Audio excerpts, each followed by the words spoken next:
Oke pemirsa, kita kembali lagi di Kopi Sore dan masih bersama saya Armin Nasri, ada Lisa juga dan juga ada Rifki yang pastinya juga Agam dan Inong dari Duta Wisata Aceh Besar yang sudah banyak sharing gitu ya sama kita di sini tentang pengalaman-pengalaman mereka yang wow ternyata luar biasa gitu ya, dan membuat saya juga pengen mendaftar jadi Duta Wisata.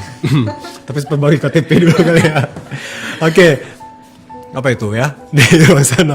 Oke, nah terus kalau untuk peran gitu ya dari bukan seorang sih, dari sepasang ya sedap itu duta wisata gitu. Jadi nggak hanya di Aceh Besar tapi juga mungkin di Aceh PD atau dimanapun, bahkan mungkin di luar Indonesia, di luar Aceh maksudnya ya. Nah itu sebenarnya sejauh mana sih itu peran mereka terhadap kemajuan wisata di suatu daerah gitu. Nah mungkin bisa jadi sebuah riset juga ya untuk karena saya dosen, jadi saya pengen buat riset tentang itu gitu.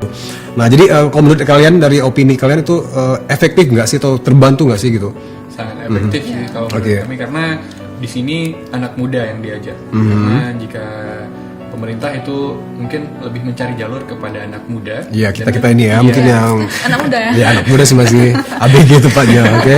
Jadi di pariwisata sendiri atau menciptakan sebuah ajang pemilihan duta wisata itu adalah mencari jalur dari pemerintah ke anak muda. Jadi dari duta wisata secara anak muda dan dari duta wisata itu mendekatkan ke anak muda. Jadi secara tidak langsung pemerintah sebenarnya sudah mengajak anak-anak muda dengan mengadakan ajang pemilihan duta wisata. Oke, dan tentunya juga sangat berpengaruh. Sangat berpengaruh ya. Oke, nah terus kalau untuk dari pertama terpilih dan sampai sekarang, kalau dari Lisa dan Rifki kayak udah maksimal nggak sih itu mungkin dalam mengemban tugas atau juga mungkin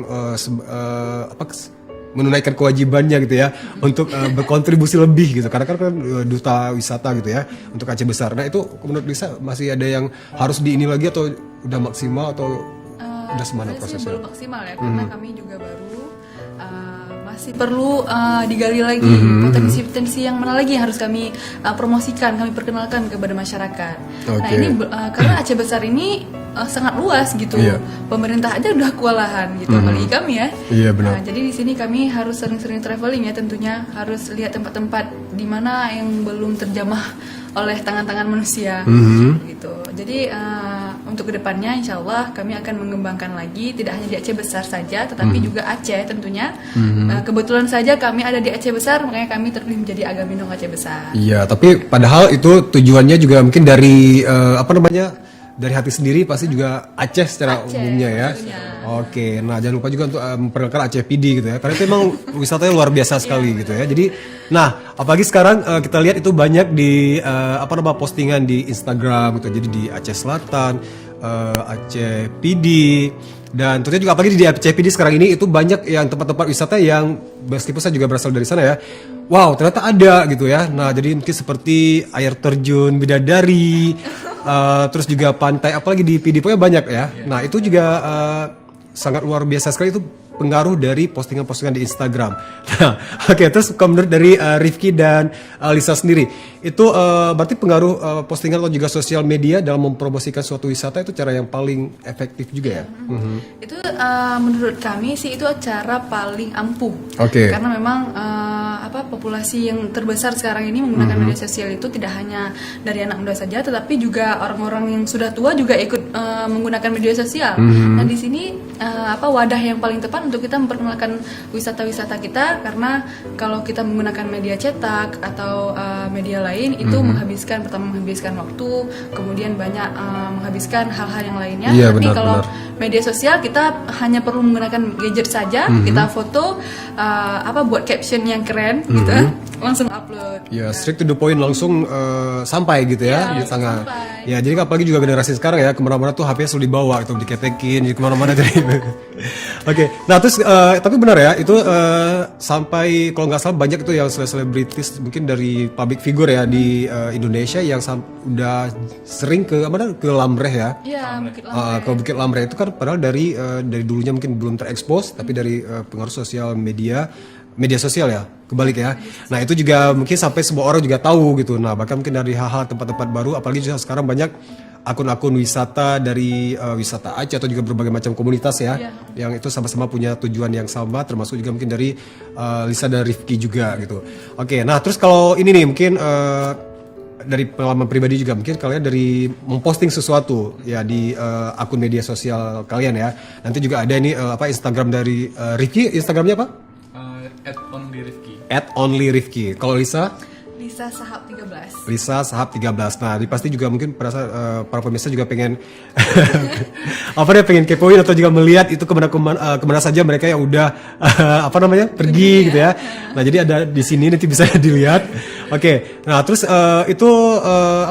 kalian harus persetujuan dari mungkin dari dinas tertentu atau apa gitu, mungkin memposting sesuatu gitu, atau juga dalam publish atau juga mempromosi suatu tempat itu ada harus approval dari siapa dulu atau gimana sih, atau it's okay gitu karena kan itu akun kalian sendiri atau gimana? Untuk akun pribadi tidak ada, tapi kita lebih memperhatikan seperti hal-hal yang harus dihindari. Kita posting sebuah foto seperti nilai-nilai SARA atau hal lainnya, jadi kita lebih ke situ sih. Tapi kalau dari pemerintah itu nggak ada, karena akun pribadi, kecuali akun pemerintah atau mungkin akun sebuah komunitas yang kita kelola, itu kita lebih memperhatikan bahasanya, foto-foto yang diupload juga. Oke, nah berarti secara nggak langsung itu udah udah menjadi sebagai self filter juga ya. Nah, karena kita juga sebagai duta wisata, mungkin Lisa dan Rifkinya yang tentunya juga harus memberi nilai plus gitu. Nah, jadi agak suatu beban juga ya, bukan beban sih sebenarnya, tanggung jawab ya. Nah, supaya juga nggak yang macam-macam gitu ya, dan juga harus dipilih supaya juga bisa menjadi contoh buat teman-teman semuanya. Oke, nah terus kalau mungkin pengalaman yang paling menarik nih sebelum kita mungkin pesan-pesan sama pemirsa di rumah, kalau dari Lisa sendiri nih selama mengikuti dari proses atau juga sampai sekarang, itu pengalaman yang paling sampai sekarang juga masih diingat selama menjadi duta wisata Aceh Besar ini apa sih gitu? Pengalamannya sih seperti yang saya katakan tadi, bertemu dengan orang-orang hebat yang sebelumnya tuh pengen ketemu sama ini, menteri ini gitu kan. Alhamdulillah sampai sekarang ini udah kesampaian. Gitu. Kemudian juga pengen ke tempat yang yang belum terjamahkan, alhamdulillah sekarang udah kesampaian juga. Iya, jadi lebih banyak pengalaman yang nggak didapat sebelumnya ya. Iya. Oke, terus kalau dari Rifki sendiri, pengalaman yang masih paling berkesan gitu sama proses sebagai dari proses dan bahkan sudah menjadi duta wisata sekarang ini. Untuk sedikit proses sih banyak pengalaman yang saya dapatkan. Sebagai duta wisata pasti berbeda dengan pengalaman di luar sebagai seorang duta wisata. Jadi untuk masyarakat khususnya anak muda, kalian juga tidak harus menjadi seorang duta wisata untuk memperkenalkan potensi daerah yang kalian miliki, khususnya Aceh Besar kalau saya sekarang ini. Tapi ketika kalian menjadi seorang duta wisata, kalian juga memiliki sebuah tanggung jawab yang besar, dan kalian juga didukung oleh masyarakat-masyarakat lainnya, lapisan-lapisan masyarakat baik pemerintah ataupun anak muda lainnya untuk lebih memperkenalkan. Jadi untuk kalian yang masih muda nih, nggak ada salahnya kalau kalian ikutan ajang pemilihan duta pariwisata. Oke, apalagi juga sekarang banyaknya vlog gitu ya. Nah, jadi itu media paling ampuh ya. Ya, benar. Jadi bisa menghasilkan dan tentunya juga bisa membantu meningkatkan pariwisata Aceh di mata dunia bahkan ya. Oke, nah yang terakhir nih pesan-pesan buat pemirsa di rumah sebelum kita pamitan dari Lisa dan Rifki, mungkin lebih spesifik tentang keberlangsungan atau juga untuk meningkatkan wisata Aceh. Langsung aja nih Lisa pesan-pesannya. Pesan-pesannya sih dari Lisa sendiri untuk menghimbau masyarakat untuk menjaga daerah kita, daerah tercinta kita ini, jangan buang sampah sembarangan. Kita harus meningkatkan lagi potensi yang sudah ada di daerah kita, karena alhamdulillah Aceh ini tidak perlu lagi tempat-tempat wisata yang harus dibuat seperti daerah-daerah lain. Benar. Kita sudah diberikan oleh Allah, dirahmatkan oleh Allah tempat-tempat wisata yang luar biasa indahnya, tinggal kita kembangkan lagi.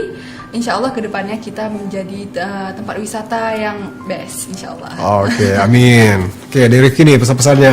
Kalau dari saya sama agak sedikit berbeda dari Lisa, karena Aceh sendiri itu kata Lisa juga memiliki banyak sekali potensi yang bisa dikembangkan. Nah, apa salahnya sebagai anak muda kita menjaga apa yang sudah diberikan dan terus memperkenalkan kepada khalayak ramai tentang apa yang Aceh miliki. Jadi terus perkenalkan wisata-wisata baik budaya, sejarah, serta tempat-tempat yang bisa dikunjungi di Aceh, dan tetap jaga kebersihan pastinya ya. Iya. Karena itu salah satu poin penting yang membuat seorang wisatawan nyaman ketika berkunjung ke tempat wisata, khususnya di Aceh. Gitu ya. Iya, nah jadi kan karena apa itu menjadi tapi lebih kepada ini ya menjaga kebersihan gitu ya. Kebersihan karena ketika seorang wisatawan berkunjung ke tempat wisata contohnya, ketika melihat sampah itu adalah hal yang sangat mengganggu dan membuat mereka nggak nyaman karena kebersihan adalah sebagian dari iman ya. Benar sekali.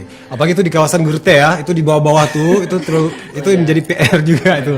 Iya.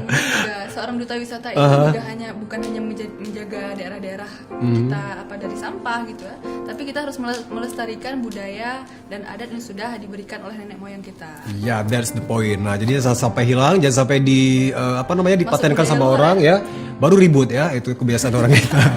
Oke, terima kasih banyak ini untuk waktunya Rifki dan juga Irna Maulisa yang pastinya juga teman-teman atau juga Agam dan juga Inang dari Aceh Besar untuk Duta Wisata 2017 ini, dan mudah-mudahan juga sharing pengalaman kita di episode Kopi Sore kali ini memberikan inspirasi dan tentunya juga pelajaran yang baru, sesuatu yang baru untuk pemirsa di rumah. Oke, langsung dari studio Beyond TV, saya Armen Nasri.